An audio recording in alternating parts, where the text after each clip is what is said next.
பள்ளிக்கூட வாகன பரிசோதனை மற்றும் தீத்தடுப்பு விழிப்புணர்வு நடத்தப்பட்டது. தமிழகத்தில் உள்ள தனியார் பள்ளிக்கூட வாகனங்களில் தர பரிசோதனை மற்றும் தீத்தடுப்பு விழிப்புணர்வு ஏற்படுத்தும் பணி தொடங்கப்பட்டுள்ளது. அந்த வகையில் நீலகிரி மாவட்டம் கூடலூர் தீயணைப்புத்துறை சார்பில் கூடலூர் செயின்ட் தாமஸ் ஆங்கில மேல்நிலைப்பள்ளி மைதானத்தில் பள்ளி வாகனங்கள் ஆய்வுப் பணி தொடங்கப்பட்டது. போலீஸ் துணை சூப்பரண்டு வசந்தகுமார் முன்னிலையில் தீயணைப்பு நிலைய அலுவலர் மார்டின் தனியார் பள்ளிக்கூட வாகன ஓட்டுநர்களுக்கு தீத்தடுப்பு செயல்முறை விளக்க பயிற்சி அளித்தார்.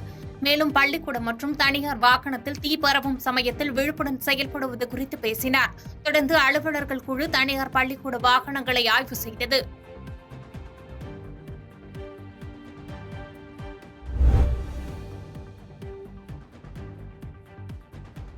சேலம் மாவட்டத்தில் முத்துமுனியப்பன் கோவிலில் 100க்கும் மேற்பட்ட காளைகள் கலந்து கொண்ட எருதாட்டம் வெகு சிறப்பாக நடைபெற்றது.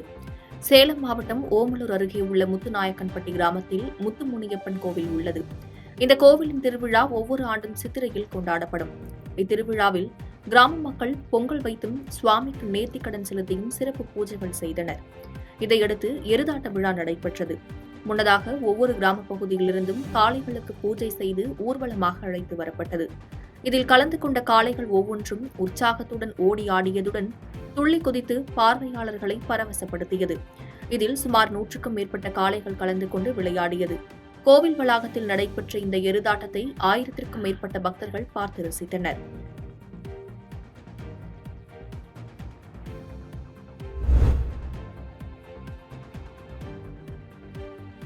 ராஜபாளையத்தில் கடுமையான வெயில் வாட்டி வதைத்து வந்த நிலையில் சுமார் 2 மணி நேரம் பெய்த மழையால் பொதுமக்கள் மகிழ்ச்சியடைந்தனர்.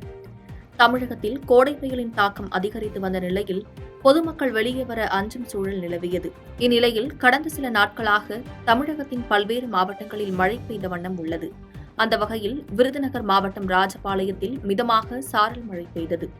நேரம் செல்ல செல்ல சாரல் மழை கனமழையாக மாறியது. 8 மணிக்கு மேல் இடியுடன் கூடிய கனமழை பெய்தது. 2 மணி நேரத்திற்கு மேலாக நீடித்த மழையால் வெப்பம் தணிந்து குளிர்ச்சியான சூழல் நிலவுவதால் பொதுமக்கள் மகிழ்ச்சியடைந்துள்ளனர். இந்த நிலையில் மழை பெய்ய தொடங்கியதும் பேருந்து நிலையத்தை சுற்றியுள்ள பகுதிகளில் மின்தடை ஏற்பட்டது. இதனால் பொதுமக்கள் அவதிக்குள்ளாகினர்.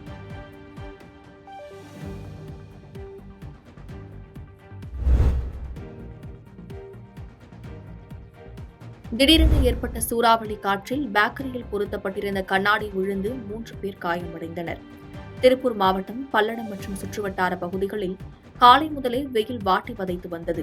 இந்நிலையில் செம்மிப்பாளையம் பகுதியில் பலத்த சூறாவளி காற்றுடன் கூடிய மழை பெய்தது. இதன் காரணமாக அங்கு செயல்பட்டு வந்த ஒரு பேக்கரியில் பொருத்தப்பட்டிருந்த கண்ணாடி சூறாவளி காற்றில் பறந்து விழுந்தது.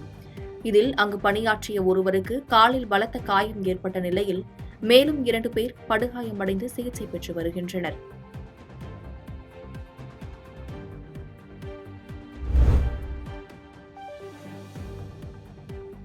திருப்பூர் மாவட்ட ஆட்சித்தலைவர் உத்தரவின் பேரில் நடைபெற்ற இந்த ஆய்வில் 29 பள்ளிகளில் இருந்து கொண்டுவரப்பட்ட 152 வாகனங்கள் ஆய்வு செய்யப்பட்டன.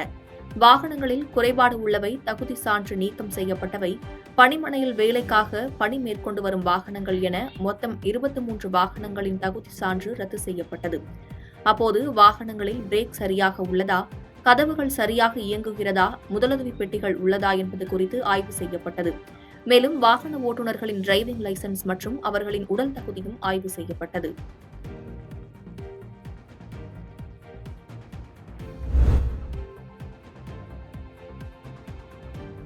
புதுக்கோட்டை மாவட்டம் கண்டியானத்தம் கிராமத்தில் காமாட்சியம்மன் கோவில் உள்ளது. இக்கோவிலில் கரக எடுப்பு விழா வெகு சிறப்பாக நடைபெற்றது. கணபதி ஹோமத்துடன் தொடங்கிய விழாவில் காமாட்சியம்மனுக்கு சிறப்பு அபிஷேக ஆராதனைகள் நடைபெற்றது. அதனைத் தொடர்ந்து கேரள செண்டை மேளங்கள் முழங்க கரகத்தினை அலங்கரித்து சிறப்பு பூஜைகள் செய்யப்பட்டது. முக்கிய வீதிகளின் வழியாக வலம் வந்த கரகம் காமாட்சியம்மன் கோவிலை வந்தடைந்தது.